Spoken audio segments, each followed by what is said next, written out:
Welcome to Not Milk Never Milk. Subscribe if you're lactose intolerant. You start by confirming your sprayer model and paint compatibility because the wrong pairing ruins finishes. Assemble nozzles and hoses, then mix and strain paint. This prevents clogging. Once your mask and goggles are on and drop cloths are secured, test the trigger into a bucket to check spray pattern and pressure.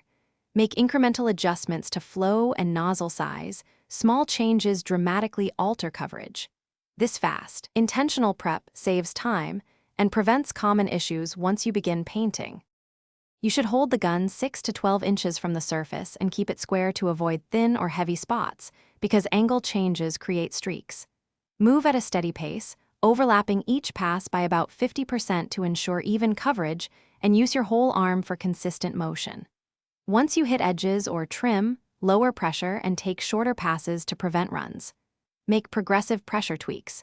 When texture appears, slow down and feather passes until the finish looks uniform.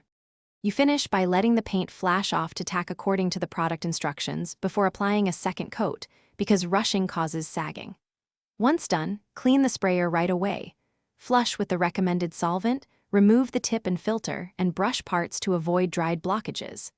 If you notice orange peel, runs, or spitting, sand problem areas lightly, then correct thinning, nozzle size, or pressure and retest. A single troubleshooting loop fixes most finish defects quickly.